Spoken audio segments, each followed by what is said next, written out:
It is often said that all art is political, even when the political content is not obvious. If and how any piece of music engages with politics is a complex matter, because music cannot refer to political issues with the same ease that words do. However, there are many ways in which a piece of music can become political, for instance, through its title, or through employing a form that suggests a particular power structure, or through the types of sounds it uses. For example, a piece that wants to raise environmental issues might do so through working with the sounds of birds, or insects, or the sea. Sometimes, when composers or improvisers want to be political, they work with a writer because it's easier for words to articulate political issues or problems. In multimedia pieces like those we make in austraLYSIS, music, words, and visual images can all work together to create a political meaning. Having said that, we want this meaning to be subtle and artistically satisfying. We don't want it to come over as merely political polemic or propaganda. The next piece, The Lips Are Different, is a multimedia piece which has a strong political theme, racial discrimination. The piece has a documentary side to it. That is, it's based on real-life events. It's about the case of Suad Hagi Mohammed, a Somali-born Canadian citizen. She went to visit relatives in Kenya, but Canadian officials would not let her board the plane home to Toronto because they said she did not look like her passport photo. In particular, they claimed that the lips are different. Though she gave convincing evidence of her identity, the Canadian authorities would not accept that she was who she said she was, and she was detained for several months, which must have been a traumatic experience. The matter was finally resolved when she took a DNA test that proved she was telling the truth.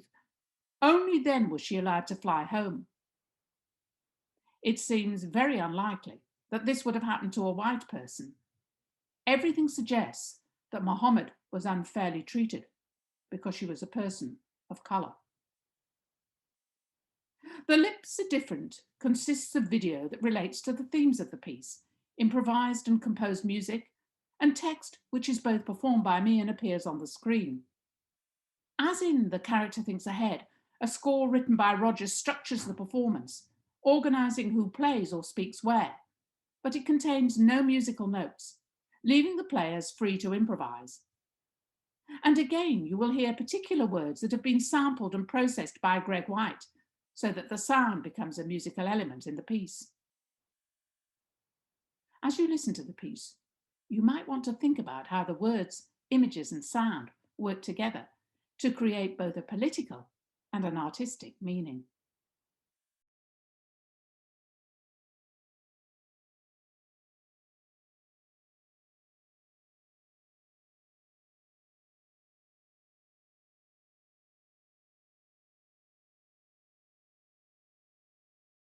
You claim to be Suad Hagi Mohammed?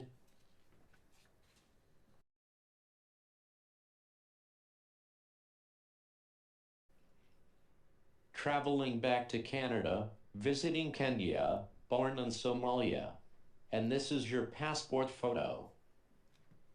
But this is not you.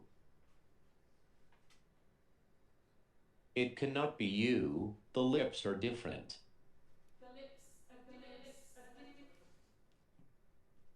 Checked, monitored, tested, assessed, valued, judged.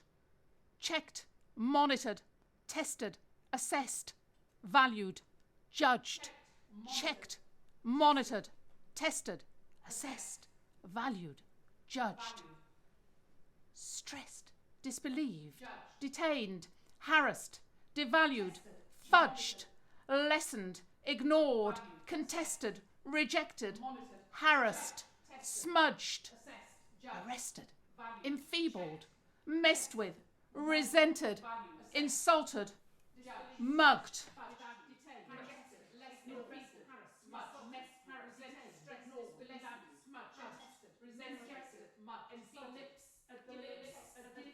Boarding a plane is more complex than piloting a magic carpet.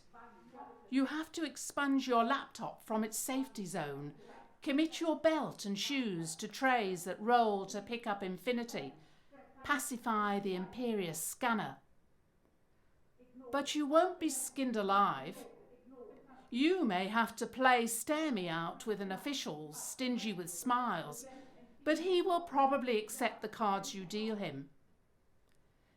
They are happy to believe that you are who you say you are, because who you assert you are is what they want you to be. Pales into the melange of their scabby thoughts. No one will look at your passport and insist. That's not you. The lips are different. That's not you. The lips are different.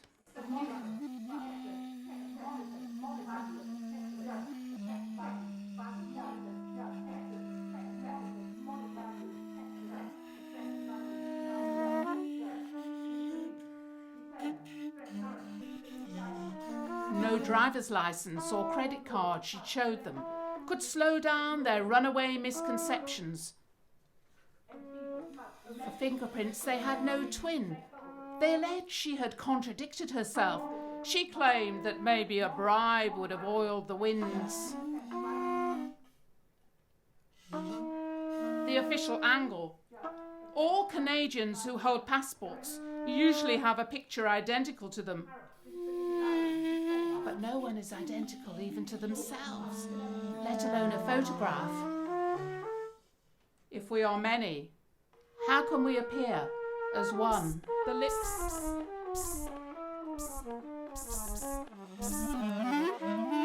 The lips. The lips. The lips. Checked. Monitored. Tested. Assessed. Lips are various. Valued. Judged. They help us to chew and swallow, to smile, check, bare our teeth and kiss.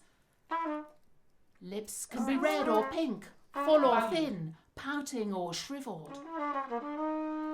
The gatekeepers of the mouth, the guardians of the alphabet, monitored, acoustic, custodians. They should have listened to her voice, just as you are listening to me now in the safety of this space. The voice cannot be concealed, even when peeled, chopped, or crushed. Let me be clear. It's unwanted ventriloquism for me to speak for her. My lips are different. My lips give me a passport to glide into most places in the world.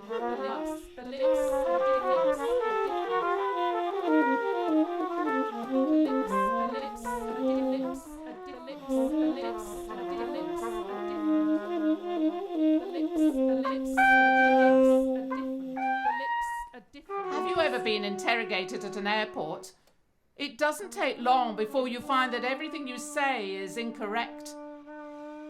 It's uncanny, but innocence can adopt features more fitting for the guilty.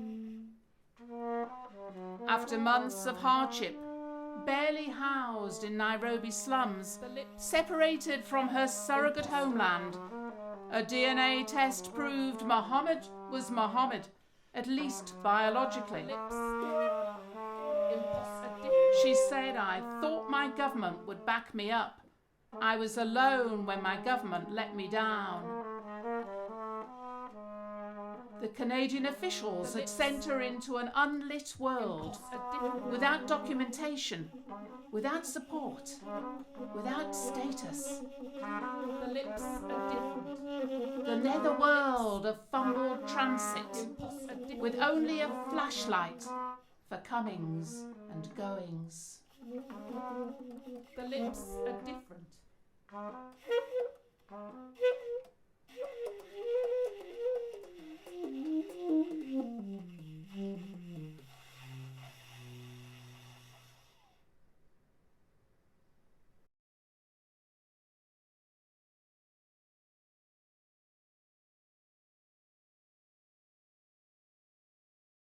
My name is Sandy Evans. I play tenor and soprano saxophone.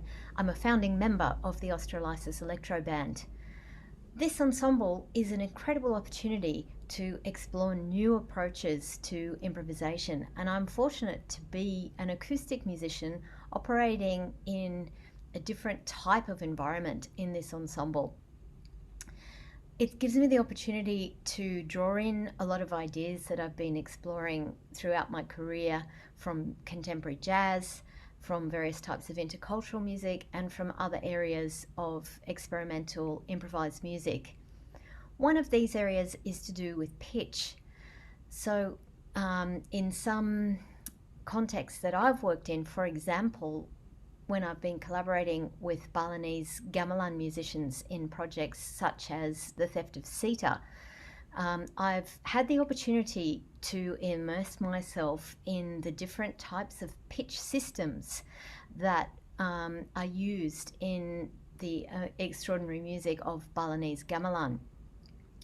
So first off, in that kind of a context, pitch is not fixed in the way that it is in a Western well-tempered scale. The intervals between pitches are unique to each ensemble, and also instruments play in pairs that aren't tuned together so that you get a beating between the different pitches. So for example, in the project The Theft of Sita, I was often playing with a suling player. That's a type of flute used in Balinese gamelan. Beautiful, beautiful instrument.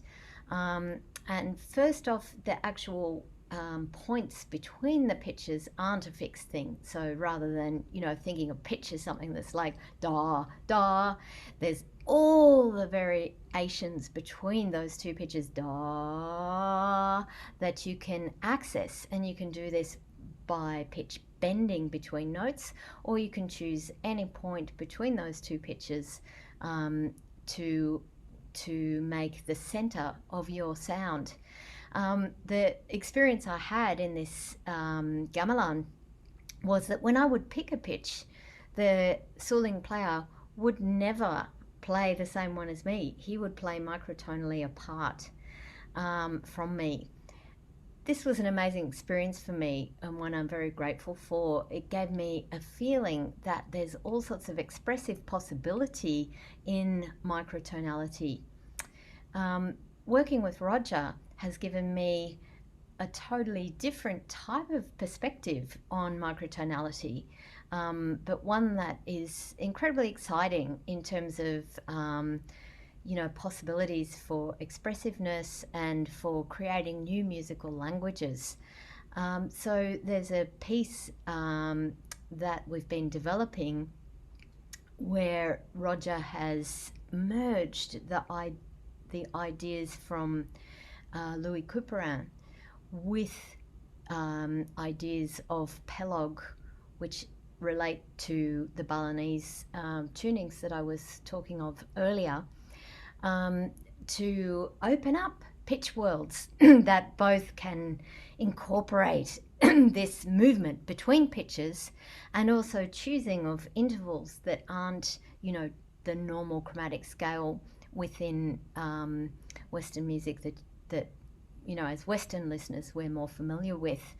On the saxophone, you can achieve these pitches, microtonal pitches, both by incorporating pitch bending and also by using alternate fingerings that will allow you to access many of these microtones. So those are some of the approaches that I have the opportunity to take in austraLYSIS and to explore, different realms regarding pitch. Pitch and timbre are very closely interrelated. The timbre that you use can affect the way that the pitch is perceived and also the way that you produce the pitch on the instrument. Exploring timbre on the saxophone is a lot of fun and also a big area for improvisation, both in jazz and in other forms of contemporary music. I love exploring this area, and it's an important part of the way that I express myself in austraLYSIS and the way that I interact with the other sounds and the other musicians that I'm working with. So the kinds of things I might explore can relate to dynamics, they can relate to vibrato, they might relate to the quality of the sound. So whether it's a soft and breathy sound or a hard and edgy sound, how I articulate the note, whether I'm going for a sharp start to the note, a staccato start, and then also the use of some extended techniques like multiphonics. So it's possible on the saxophone to produce chords using fingerings and also altering your vocal tract so that you can create the sound of more than one pitch at once appearing. It also changes the timbre that you're listening to. There's also options for things like flutter tonguing, removing parts of the instrument to create sounds that are different from the standard sound that the saxophone might make, different types of vibrato. So using timbre as a key ingredient in improvisation is something that I enjoy exploring with austraLYSIS. The piece you're going to hear now is called Babbles. It's a fantastic environment for me to improvise in, and it's very different from most other contexts where I would find myself improvising. So the basic idea behind the piece comes from some novel rhythm generating software that was developed by Andy Milne and Roger Dean. So as I understand it, and I should stress here that I'm not an expert in any of the computer generated aspects of the music, I have the privilege to respond as an improviser, to test myself, to see what new ideas I can come up with in response to these machine generated ideas. So in this piece, the rhythm continuously morphs, but it does so in a continuous way rather than a very sort of obvious way that you're going to hear, a shift from 1 meter to the next. And there are also multiple layers of rhythm going on. So it takes a long time to even begin to be able to hear what some of the different things that are happening are. Not only that, I don't know what's going to happen. And as I understand it, neither does Roger. When he sets the program going, he will have an idea of the kinds of things that potentially will happen, but how they're actually going to sound, we don't find out until we're in the middle of the improvisation. That's always the case with improvisation, but it's a different kind of experience to do this with a machine program. It's not going to respond to me. It's going to do its thing regardless of what I do. So it requires a certain amount of independence on the part of the performer, which is quite different from playing with a drummer or a keyboard player, for example, who might be listening and responding to what I'm doing. So it's very liberating in a way, and it's also constantly challenging and stretching the improviser. So I don't know what's going to happen. I respond as best I can by listening. And in this particular performance, you'll hear that I'm using a fair amount of language that you might hear has its roots in contemporary jazz, improvisation, different types of chromatic ideas, and the sort of phrasing that I'm using on the saxophone is mainly coming from that kind of area. So it's fascinating to me that I can bring that language into this context and see what can happen.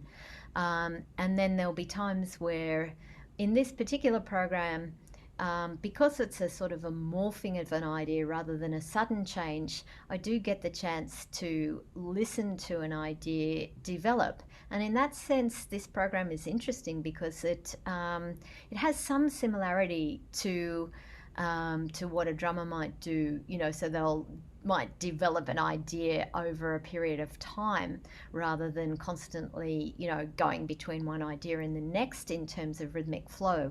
But as I said earlier, the types of rhythmic ideas and the ways in which they develop are extremely complex and multi-layered. So it's also very different from from working in a traditional jazz context, for example, with a jazz rhythm section. So that's the kinds of things that you're going to hear in the next piece. I find it really exciting, and I hope that you enjoy listening to it. Thank you.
G'day, Charles Martin here from the Australian National University. I'm just going to talk a little bit today about this app called Snow Music, which I designed around 10 years ago now for my ensemble of percussionists for our improvised music performances. So the idea with Snow Music is to give performers some kind of direct access with their fingers to field recordings and percussive sounds that me and my ensemble colleagues couldn't produce as percussionists. So because we were percussion players, we were used to this idea of exploring lots of different instruments in our performances. And I thought that using an iPad would be a great way to bring this world of computer music sounds into our acoustic percussion performances in a way that we could access very readily with our percussion gestures. So in the original performances with the trio of musicians I had called Ensemble Evolution, each of us would have a setup of percussion instruments, and then we would also have an iPad or an iPhone in our setup that we could use to access the sounds within the app. Now the way that the percussionists access these sounds, or the musicians playing the apps access these sounds, is by tapping and swirling on the screen. So Snow Music and the other apps I designed with a similar idea, like Phase Rings, Metal Lonsdale and Bird's Nest, all have this similar idea that if you tap the screen, you get a short sound, a percussive sound. And if you swipe on the screen or swirl on the screen, you get a continuous sound with your device. So I think this is a little bit different to the way we perform field recordings as electronic musicians, where you might just load in a whole field recording and press play and hear the whole thing from start to finish. But in my apps, you just get to hear little chunks of this field recording, and really to hear the whole thing, you have to explore all around the screen in different places.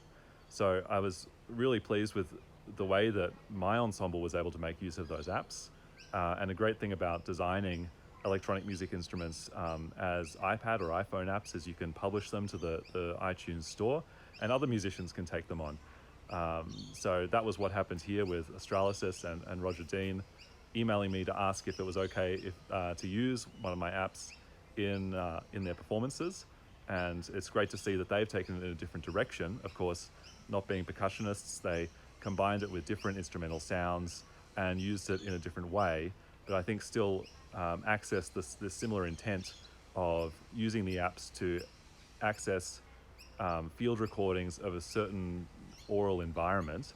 In the case of Snow Music, this field recordings of northern Sweden, Bird's Nest, the outdoor environment in their improvisations, along with acoustic instruments.